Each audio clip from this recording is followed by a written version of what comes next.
اگر ہمیں کوئی شخص کہتا ہے کہ شب برات کو اٹھ کے نفل نہ پڑھو تو بھائی نفل ہم نے پڑھنے اللہ کی رضا کے لیے، ہمیں کسی بندے سے ڈگری لینے کی ضرورت نہیں، نہ تو ہمارے اور رب کے درمیان معاذ اللہ کوئی وسیلہ ہے کہ تو کہے گا تو پڑھیں گے، جب دل کرے گا پڑھیں گے، اور جتنے دل کرے گا پڑھیں گے۔ ہم تو نفل کہہ رہے ہیں اس کو، ہم نے کب کہا ہے ضروری ہے جو عشاء پڑھ کے سو جائے فجر تک سویا رہے، ہم اس کو گناہگار نہیں کہہ رہے، لیکن یہ ضرور کہیں گے کہ گولڈن چانس مس کر دیا اس نے، چانس مس کیا ہے، یہ تو اللہ کی رحمت کا موقع تھا۔ حضرت سیدہ عائشہ صدیقہ رضی اللہ تعالی عنہا ارشاد فرماتی ہیں کہ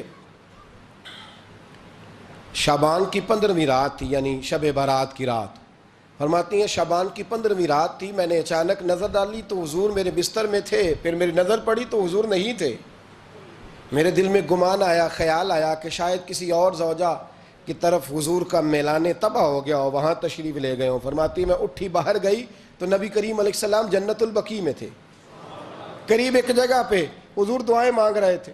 فرماتے میں گیا تو حضور فرمانے لگے ابو بکر کی بیٹی تو نے کیا گمان کیا کہ اللہ کا رسول تیری حق تلفی کرے گا؟ عرض کی حضور آپ مالک ہیں، کہیں اور جانا چاہیں تو میری طرف سے پابندی نہیں۔ کہتی ہے وہاں کھڑے کھڑے میرے رسول کریم نے بیان فرمایا، یہ ترمذی کے لفظ ہیں، حضور نے فرمایا عائشہ یہ شعبان کی 15ویں رات ہے، مدینے میں سب سے زیادہ بکریاں بنو کلب کا قبیلہ پالتا تھا، فرمایا آج کی رات بنو کلب کے قبیلے کی بکریوں کی تعداد کے مطابق اللہ میری امت کے لوگوں کی بخشی فرما دے گا۔ یہ وہ رات ہے۔ جناب عائشہ صدیقہ رضی اللہ تعالی عنہ نے بات رات کو سنی تنہائی میں نبی پاک سے، رات کو تنہائی میں حضور سے سنی، سویرے جناب عائشہ نے کل امت کو بتائی۔ اگر یہ بات اہمیت والی نہ ہوتی تو بی بی صاحبہ آگے روایت کرتی، یہ کتابوں میں آتی، یہ لوگوں کو بتاتی۔ حضرت عائشہ نے روایت کیا اور مولا علی شیر خدا نے تو کھل کے کہا، ابن ماجہ میں حضرت علی سے پیار کرنے والوں کے لیے الگ عنوان، مولا علی نے کھل کے فرمایا شعبان کی 15ویں رات کو رات عبادت کرنا اور سویرے روزہ رکھنا۔ حضرت علی کے لفظ بائی نہیں سیاستہ میں، رات کو روز عبادت کرنا، دن کو روزہ رکھنا۔ ویسے تو رب کریم ہر روز تہجد کے وقت پہلے آسمان پر نزول اجلال فرماتا ہے اور لوگوں کو فرماتا ہے کوئی بخشش مانگنے والا؟ اور فرمایا ہر روز تہجد کے وقت یہ اعلان ہوتا ہے، پر شب برات کو نا شروع رات سے یہ اعلان شروع ہو جاتا ہے۔ ادھر دیکھو میری طرف، مغرب سے اعلان شروع ہو جائے گا۔ اللہ کرے آپ کو سمجھ آئے، اللہ کرے آپ کو، اور بھائی یہاں بار لوٹ سیل لگ جائے، یہاں ابھی سیل لگ جائے، 5000 والا جوڑا 1500 میں تو رش ختم ہوگا۔ اور بھائی اگر یہ لگ جائے، چلو یہ تو دور کی بات ہے نا، ہم تو لنگر والے لوگ ہیں، اگر لنگر کا اعلان ہو جائے کہ بڑا تگڑا ہے، بڑا تگڑا، ہمارے ہاں تو شادی کی روٹی کھلتی ہے تو لوگ آخری روٹی سمجھ کے کھاتے ہیں، تو شاید اللہ ماشاءاللہ یہ آخری ہے، اس کے بعد نہ ملے گی۔ جب اعلان ہوتا ہے اور دعوت ہوتی ہے کہ کھلا ہے جی کھاؤ، کیا حشر ہوتا ہے، کیا انداز ہے۔ مولا علی شیر خدا حدیث روایت کرتے ہیں، رنگ کیا ہے؟ فرمایا باقی راتوں میں نا تھوڑا سا پیکج ہوتا ہے، تھوڑا سا، آخری حصے میں رات کے شب برات کو نا رات چڑھتے ہی اللہ پہلے آسمان پر جو اس کی شان کے لائق ہے نزول جلال فرماتا ہے، اور پہلا جملہ یہ فرماتا ہے کوئی معافی مانگنے والا؟ اللہ کرے آپ کو سمجھ آئے، یعنی معافی دینے والا کہہ رہا ہے چلو آؤ ادھر آؤ ذرا معافی مانگو، میں معاف کرنے آیا ہوں، مانگو معافی، ہے کوئی معافی مانگنے والا؟ معاف کر دیں گے۔ اور آپ فرماتے ہیں ہے کوئی رزق مانگنے والا؟ وہ جو بڑی درخواستیں دیتے پھرتے ہیں نا مختلف اداروں میں، وہ ایک درخواست نا کل شب برات والی رات بھی دیں، اللہ کرے آپ کو سمجھ آئے۔ وہ جو کہتے ہیں نا بڑی بڑی کمپنیوں میں نے اپلیکیشن جمع کرائی ہے تو کہیں کام نہیں بن رہا تو نسخہ دے رہا ہوں، ایک اپلیکیشن کل رات بھی جمع کراؤ انشاءاللہ کام بن جائے گا۔ اور میں نہیں کہہ رہا، مولا علی شیر خدا فرما رہے ہیں، اور وہ خود نہیں فرما رہے، وہ نبی پاک کا فرمان نقل کر رہے ہیں، اور وہ رسول اللہ صلی اللہ علیہ وسلم کی بات نہیں بیان کر رہے، وہ کہتے ہیں رب فرماتا ہے کوئی روزی مانگنے والا؟ سارے سیٹھوں نوابوں جاگیرداروں کے پاس جا کے تھک گئے ہو، ایک دن میرے کہنے پر، ایک رات، ایک دیہڑی ذرا شب برات والی لگا کے تو دیکھو، پر شرط یہ ہے کہ یقین کامل ہو، ارادہ یہ، مطلب اللہ معاف کرے، آپ نے ناراض نہیں ہونا، لیکن وہ ماحول اس طرح کا ہے کہ شب برات کو ایک دو ساتھی کو کہا رات کو عبادت کر کہتے جی وہ تو ٹھیک ہے پر سویرے چھٹی نہیں، کام کرنا ہے. یعنی رب کہہ رہا ہے کہ تو آ جا شب برات کی رات، جو مانگے گا وہ تجھے. لیکن یہ ادھر نہیں توجہ کر رہا، یہ کہتا ہے سویرے 10 بجے دکان نہ کھلی تو مشکل ہو جائے گی، دفتر نہ گیا تو حالات. آپ دیکھیں ذرا، اب جب یقین اس طرح کا ہو تو پھر تو بھائی ساری زندگی اداروں میں درخواستیں دینی ہیں. پھر آپ جیسا آپ کا مزاج ہوگا، اللہ تعالیٰ تو بندے کے گمان کے قریب ہے. تو میرے رسول پاک علیہ السلام نے ہمیں یہ میسج دیا، پیغام دیا، فرمایا اس رات جو اولاد مانگے گا رب اسے بھی عطا فرمائے گا، اس رات جو اللہ سے بخشش مانگے گا اللہ اسے بھی دے گا، اس رات جو رب کریم سے عزت مانگے گا اللہ اسے بھی عطا کرے گا. شارحین نے لکھا اس رات جو رب سے پردہ پوشی مانگے گا اللہ اسے پردہ پوشی بھی عطا کرے گا، جو جنت کا سوالی ہوگا رب اپنے فضل سے عطا فرمائے گا. کوشش فرمائیں، کوشش فرمائیں. 10 محرم کو ہمارے ہاں لوگ جاتے ہیں قبرستان، وہ کسی حدیث سے ثابت نہیں، میں منع نہیں کر رہا، جائیں 9 محرم کو جائیں، 10 کو جائیں، 11 کو جائیں، 8 کو جائیں، سفر میں جائیں، ربیع الاول میں جائیں، قبرستان میں جب بھی جائیں منع نہیں ہے. لیکن شب برات والی رات تو خود رسول کریم گئے ہیں نا قبرستان. اب جو بات میں نے سمجھانی ہے اس کو سمجھیں. نبی پاک کی والدہ کا مزار نہیں ہے وہاں جنت البقیع میں، حضور کے کو بھائی بہن، حضور کیا کرنے گئے؟ امت کی بخشش کے لیے گئے. شب برات کی رات لالچی نہ بنے کہ صرف میں نے اپنے لیے روزی مانگنی ہے، کل امت کے لیے مانگے رب کریم سے، مانگے اپنے بھائی کے لیے، مانگے اپنی بہن کے لیے، مانگے اپنے بیٹے کے لیے، مانگے اپنی بیٹی کے لیے، مانگے اللہ کریم سے. یہ مانگنے کی رات ہے.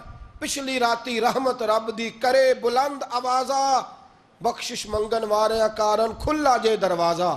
آئیں اللہ کی بارگاہ میں اس رات کو کھل کے دعا مانگیں. قبرستانوں میں نا کچھ قبریں ایسی ہیں کہ جو بتاتی ہیں کہ سالوں بیت گئے ہیں کوئی آیا نہیں. کچھ قبریں بتاتی ہیں. اور کچھ بڑے قبرستان بڑے شہروں میں ایسے بھی ہیں کہ جن کا گورکن کہتا ہے کہ مجھے کمیٹی نے کہہ دیا ہے جہاں 4-5 سال کوئی نہ آئے وہاں نئی قبر بنا دیا کرو، وہاں نئی قبر بن جاتی ہے معاذ اللہ. او بھائی کچھ ہیں ایسے، کچھ ہیں. یہ جائیں نا اکبر بادشاہ یہاں لیٹا ہے لاہور میں، تو شعر لکھا ہوا ہے بر مزارے ماں غریباں نے گلے پروانہ سوزز نے صدائے بلبلے. فارسی کا مقولہ لکھا ہے اس کی قبر پہ، کہتا ہے میں وہ غریب ہوں، اعلیٰ بادشاہ ہے مقبرے میں لیٹا ہے، کہتا ہے میں وہ غریب ہوں کہ نہ یہاں کوئی پروانہ آتا ہے نہ بلبل آ کے گیت گاتی، کوئی آتا ہی نہیں، کوئی فاتحہ نہیں پڑھتا، کوئی فاتحہ نہیں پڑھتا. او بھائی کئی قبریں ایسی ہیں جن پہ سالوں بیت گئے کوئی لوٹا نہیں. اور مشکات میں حدیث ہے میرے نبی کریم علیہ السلام نے فرمایا جو قبر میں ہوتا ہے وہ تو اس آدمی کی طرح ہے جو دریا میں ڈوب رہا ہے اور وہ انتظار کر رہا ہے کہ میرا بیٹا میرے لیے دعا مانگے، میری بیٹی دعا مانگے. پر بیٹے کو تو 27 سال ہو گئے، ملک سے باہر ہے، کاغذ بنے گے تو ابے کی قبر پہ آئے گا نا، اس کے تو کاغذات ہی نہیں مکمل ہو رہے. وہ بیٹے کو تو مشکل ہے بڑی، وہ تو کاغذات نہیں بن رہے، وہ تو دولت کا مطالبہ پورا ہوگا تو جبھی وہ کام ہوگا نا. انتظار ہو رہا ہے قبروں میں میرا بیٹا دعا کرے، میرا بھائی دعا کرے. اور اگر بچہ دفن ہے تو وہ کہتا ہے میری ماں دعا کرے، میرا باپ دعا کرے. کوشش کریں شب برات بعد از مغرب یہ رواج پیدا کریں. یہ رسول اللہ کا طریقہ ہے صلی اللہ علیہ وسلم. قبرستان میں جائیں اور جا کر کے وہاں اللہ تبارک و تعالیٰ سے دعا مانگیں کہ یا اللہ جو اس قبرستان میں لیٹے ہیں وہ بھی، اور جو آج تک کلمہ پڑھنے والے دنیا سے گئے وہ بھی، اور جو قیامت تک جائیں گے وہ بھی. اے اللہ تو سب کی بخشش فرما دے. اللہ کی رحمت کو محدود نہ کریں کہ صرف مجھے بخش دے، اسے کہیں یا اللہ کل کی بخشش فرما. ساری امت کے لیے دعا کریں. شب برات کی رات نفل پڑھیں. ہمارے ہاں محفل ہوتی ہے ہر سال الحمدللہ، بڑے شوق سے بڑا خوبصورت ہم اہتمام کرتے ہیں. لیکن میں اکثر دوستوں سے کہا کرتا ہوں کہ جن کو اکیلے میں نفل پڑھنے میں مزہ آئے وہ اکیلے میں پڑھیں. کتنی کھلی بات کر رہا ہوں، میں پابند نہیں کر رہا کہ آپ یہاں آئیں گے محفل میں آئیں گے ضروری ہے. بھئی آپ کو اکیلے میں مزہ آتا ہے نا. کچھ لوگ تنہائی میں ہو تو دل زیادہ لگتا ہے، وہ تنہائی میں کریں اللہ اللہ کوئی عرض نہیں. لیکن کچھ ایسے ہیں کہ نعت سنتے ہیں تو دل نرم ہوتا ہے، تقریر سنتے ہیں تو دل نرم ہوتا ہے. تو جن کا اس طرح نرم ہوتا ہے وہ مسجد میں آئے, بات سنے. کچھ کو سب کے بیچ بیٹھ کے رونا آتا ہے. حضرت سعدی شیرازی فرمایا کرتے تھے کچھ لوگوں کے آنسو مجھے رلا جاتے ہیں. فرماتے ہیں کچھ کی آنکھیں دیکھ کے رو پڑتا ہوں, لہٰذا میں جب بھی ذکر کرتا ہوں محفلوں میں بیٹھ کے کرتا ہوں. تنہائیوں میں مجھ سے نہیں ہوتا, تو جس سے نہیں ہوتا وہ آئے نا, مسجد میں آئے, رات عبادت کریں. کل مغرب سے پہلے پہلے کام سمیٹ لیں سارے, اور مغرب کے بعد یہ رات شروع ہوگی, مغرب کے بعد ایک چھٹی کر لو اللہ رسول کے لیے. کر لیں گے انشاءاللہ تعالی ایک چھٹی. اور توبہ کی رات ہے یہ, توبہ کرنی ہے. توبہ کس کو کہتے ہیں؟ توبہ کا معنی ہے پچھلے گناہ پر پچھتانا, شرمسار ہونا. کہتے نہیں اے کاش میں نہ کرتا, اور وہ لفظوں میں نہیں, جملوں میں نہیں, توبہ رٹی رٹائی نہیں. شرمسار ہونا اور آئندہ گناہ نہ کرنے کا پکا ارادہ کرنا, اس کا نام توبہ ہے. دیکھیں اللہ تعالیٰ فضل کرے, میں نے پچھلے سال کہا تھا پھر کہتا ہوں, مسجدوں سے نا شب برات کی رات, شب قدر کی رات چیخوں کی آوازیں آتی ہیں, لوگ اتنا روتے ہیں نا. رونا چاہیے, کم روتے ہیں, زیادہ رونا چاہیے. لیکن سوال یہ ہے کہ اتنا زیادہ لوگ شب برات کی رات روتے ہیں, کیا پھر سویرے بددیانتی ختم ہو جاتی ہے؟ جو رات مسجد میں کھل کے رو کے آیا ہے اس کا پروگرام ہے نا کہ اب ملاوٹ کبھی نہیں کرے گا, اب گاہکوں سے جھوٹ کبھی نہیں بولے گا, اب وہ بددیانتی کا معاملہ کبھی نہیں کرے گا. لیکن رات روتا بھی رہے اور سویرے پروگرام یہ ہو کہ میں نے پھر لوگوں کو فریب دینا ہے, داؤ لگانا ہے, تو اس نے توبہ کیا رات کے, یہاں بس یہ ایکٹنگ کر کے لوٹ آیا ہے. یعنی بڑی سجا بنا کر کے, سوار کر کے رات توبہ کی. کیا مطلب ہے توبہ کا؟ کہ توبہ آپ نے کی. حضرت حسن بصری سے کسی نے کہا توبہ کیا ہے؟ فرمانے لگے توبہ یہ ہے کہ جس گلی سے رب نے تجھے منع کیا ہے دوبارہ پھر تو اس گلی میں نظر نہ آئے, تو نظر ہی نہ آئے. اور جس جگہ جانے کا رب نے تجھے حکم دیا ہے پھر تو دوبارہ وہاں سے غیر حاضر نہ ہو. اگر یہ پروگرام ہی نہیں, ارادہ ہی نہیں.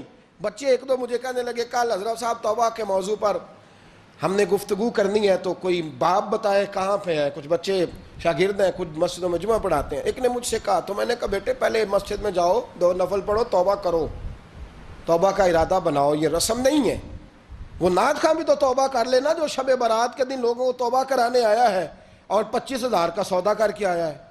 تو آج اس کام سے تو توبہ کرنا, یہ نوٹ پھکوانے سے تو توبہ کرنا. یہ رسم ہے. ساری رات توبہ توبہ توبہ توبہ, یہ کیا معنی ہے اس کا؟ کیا مطلب کریں؟ امام غزالی فرماتے ہیں کہ ایک آدمی بادشاہ کا گارڈ تھا, سپاہی تھا, اس کا پہرے دار تھا, نگرانی کرتا تھا, بڑی وفاداری سے نوکری کرتا رہا. بادشاہ نے اسے تنخواہ کے علاوہ بھی بڑا نوازا.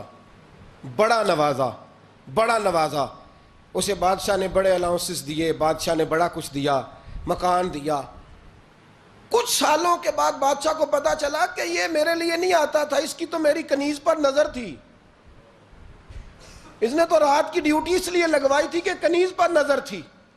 تو امام فرماتے ہیں کہ بتاؤ پھر وہ بادشاہ اس کے ساتھ کیا سلوک کرے گا؟ وہ کیا سلوک کرے گا؟ تو لوگ کہنے لگے حضور لگتا یہ ہے کہ وہ نا 4-5 حصوں میں کاٹ کے تو کتوں کے آگے پھینکے گا. آپ فرمانے لگے میرا رب تو بڑا ہی کریم ہے, وہ تو ایسے نہیں کرتا. لیکن بتلاؤ اگر اسے پتا چلے کہ یہ رسم کے لیے آیا ہے, اس کی تو نظر ہی مال پہ ہے, یہ تو سویرے بدلے گا نہیں, یہ تو دھوکہ دے رہا ہے, یہ تو توبہ کرنے آیا ہی نہیں, اس نے تو ڈھونگ رچایا ہے, اسے تو پہلے سے خبر ہے. تو پھر تم کیا امید رکھتے ہو؟ پھر کیا رویہ رکھتے ہو؟ شب برات کی رات دھاڑے مار مار کے رونا اور صبح اسی طرح دھوکہ دینا, اسی طرح فریب کرنا, اسی طرح جھوٹ بولنا, اسی طرح بددیانتی کرنا, اسی طرح لوگوں کو لوٹنا. تو یہ رسم نہیں ہے توبہ. توبہ تو بدل جانے کا نام ہے, توبہ تو پھر سنور جانے کا نام ہے. توبہ تو اس طرح ہے جس طرح حضرت ابراہیم ابن ادھم نے کی تھی. وقت کے بادشاہ تھے, بادشاہ جب توبہ کی تو پھر ہر چیز چھوڑ دی, پھر مال لوگوں میں بانٹ دیا اور پھر ٹاٹ کا لباس پہن کر زندگی گزاری. لوگوں نے کہا حضور یہ تبدیلی ہے. فرمایا تبدیلی نہیں, یہ میری توبہ ہے, یہ میری توبہ ہے. جب توبہ کی تو پھر بدل کے کی, جب توبہ کی تو پھر تبدیل کیا آپ نے. یہ کیا توبہ ہوئی؟ ساری رات روتے رہے, سویرے دکان پہ جا کے پھر قسم اٹھائی کہ مجھے تو پڑتا ہی 11,000 کا ہے. یہ توبہ ہے؟ تو آپ نے اور میں نے توبہ کرنی ہے تو انشاءاللہ تعالیٰ اس طرح کرنی ہے کہ پھر 15ویں شعبان کو بدل جائے.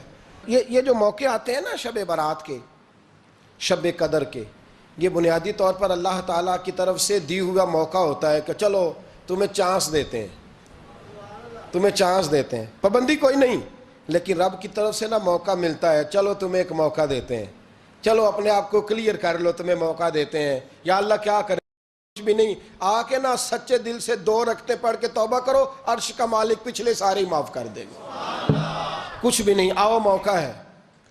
ان لوگوں کی باتوں پہ نہ جائیں جو بلا وجہ پریشان کرتے ہیں، ہمیں بھی روز ہی سوال آتے ہیں، دل نہیں کرتا، کچھ باتیں ایسی ہیں جو کرنے کو طبیعت نہیں چاہتی، میں کروں گا بھی نہیں۔ لوگوں کو شب برات کا حوالہ بھی نہیں مل رہا، حالانکہ ترمذی شریف میں حدیث موجود ہے، صحاح ستہ کی روایت ہے، ترمذی میں موجود ہے۔ پہلے کہتے ہیں صحاح ستہ سے دکھاؤ، جب صحاح ستہ سے مل گئی تو آپ اور کدھر جانا ہے؟ اور ابن ماجہ میں موجود ہے مولا علی کی روایت، اور ذرا ترتیب دیکھیے گا، یہ ترمذی کی حدیث ہے، اور امام ترمذی نے تو پورا باب باندھا ہے 15ویں شعبان پر، پورا باب۔ اب تمہاری مرضی ہے، اگر تم نئی بات کو سمجھنا چاہتے۔ اور مجھے پتا کیوں یہ شب برات کیا لگتا ہے، مجھے کبھی کبھی یوں لگتا ہے کہ رب فرماتا ہے کہ رمضان سے 15 دن پہلے ہی پکی سچی توبہ کر لے، تیاری کر، پاک صاف ہو جا، تاکہ جب رمضان آئے نا تو پھر تجھے پاک ہونے کی ضرورت نہ پڑے، بس پھر تو آتا جائے اور میں تیرے اوپر رحمت نچھاور کرتا جاؤں، بس تو پہلے ہی تیاری کر، 15 دن پہلے ہی، 14 دن پہلے تیار ہو جا۔ کل رات اپنے آپ کو ذہنی طور پر تیار کریں، بچوں کو تیار کریں، گھروں کو تیار کریں۔ اب جب مہمان آتے ہیں نا بڑا کچھ کرتے ہیں، شب برات آئے تو مصلے ایک دفعہ دھویا کریں، ایک دفعہ مصلے دھویا کریں۔ فرش دھوتے ہیں نا، مہمانوں نے آنا ہے تو ایک کمرے کا فرش دھو کے صاف کریں کہ خواتین نے یہاں ساری رات نماز پڑھنی، یہ ارادے بنائیں۔ جس طرح آپ کہتے ہیں نا رات کو سفر کرنا ہے تو دوپہر میں تھوڑا آرام نہ کر لوں تو کل دوپہر میں آرام کر لیں، تاکہ رات کو رب رب کرنا آسان ہو جائے، اللہ کی بارگاہ میں بیٹھنا آسان ہو جائے۔ مکمل طور پر ذہنی طور پر اپنے آپ کو تیار کریں۔ یہاں بھی محفل ہوگی انشاءاللہ، عشاء کے متصل بعد شروع ہو جائے گی، 12 بجے تک محفل چلے گی، پھر 12 بجے کے بعد نماز تسبیح پڑھی جائے گی، پھر 1 بجے پھر دوبارہ آپ کو اجازت دی جائے گی، کوئی انفرادی طور پر گھنٹہ سوا اپنی الگ سے کوئی عبادت کرنا چاہے تو وہ تب بھی ممکن ہو، جیسے آپ کو موقع بنے۔ میں کہہ چکا ہوں، لیکن وقت ضائع نہ کرنا، گولڈن چانس ہے، اس کو مس نہ کرنا، یہ شب نجات ہے، اس کے ضرور قریب جانا۔ رب کریم سمجھنے کی توفیق عطا فرمائے۔ آخر دعوایا ان الحمدللہ رب العالمین۔